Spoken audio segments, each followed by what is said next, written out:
एक मंत्री थे, वो सत्संग करते थे। तो सत्संग में उन्हें पता चला कि जो भगवान करते हैं वो सब अच्छा करते हैं, और शरणागत भाव ले लिया। और फिर ये सुना कि शरणागत का भगवान हर विधान स्वयं करते हैं, तो जो कुछ हो तो बस वो एक शब्द सीख गए थे, बड़ी कृपा बड़ी कृपा।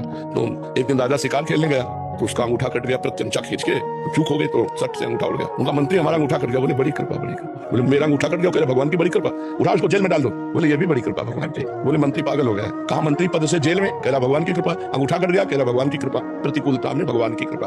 अब राजा थे, आज भी ऐसे ऐसे डॉक्टर है कि आपका हाथ कट जाए और कुछ समय है, उस समय तक यदि वो उसको तो वो कार्यरत हो जाएगा। वो तुरंत अंगूठा उनका जोड़ा गया, वो तो वैद्य रहते थे, और वो कार्यरत कुछ दिनों में हुआ, और वो शिकार खेलने गए। कुछ सैनिक उनके साथ थे, वो तो पीछे रह गए, वो आगे निकल गए। उधर दूसरे देश के राजा ने नरबली का संकल्प किया था कि अगर लड़का हो जाएगा तो नरबली देंगे। तो नरबली की खोज करे तो देखा राजा, बोले इससे बढ़िया नर कौन होगा, मनुष्यों में श्रेष्ठ है, बंदी बनाओ इसको। और वो अकेले थे, बंदी बना लिए गए, वहां ले गए। तो नरबली उसी की दी जाती है जिसके तनिक भी कहीं खरोच न लगी हो, संपूर्ण।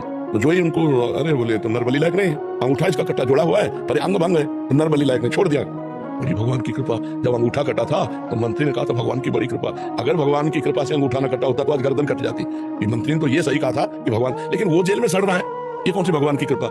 वापस गए, मंत्री को बुलाया और कहा कि हमारा अंगूठा कटा था ना, तुमने कहा था बड़ी भगवान की कृपा। तो वास्तविक मंत्री भगवान की बड़ी कृपा, लेकिन तुम जेल में सड़ रहे तो क्या। तो बोले आप बताइए तो कि आपके ऊपर कैसे कृपा का अनुभव हुआ। तो बताया पूरा कि अगर अंगूठा न कटा होता तो आज बलि दे दी जाती हमारी। तो बोले महाराज हमारे ऊपर विशेष कृपा, क्योंकि मैं आपका मंत्री हूँ, सैनिकों के घोड़े पीछे रह सकते थे लेकिन मैं साथी होता और साथी पकड़ा जाता। आप तो अंगूठा कटने से बच गए, मेरी तो उड़ा दी जाती तो मुझे भगवान ने जेल में। तो भगवान का हर विधान मंगलमय होता है, क्योंकि पर्दे में रहता है इसलिए हम जान नहीं पाते।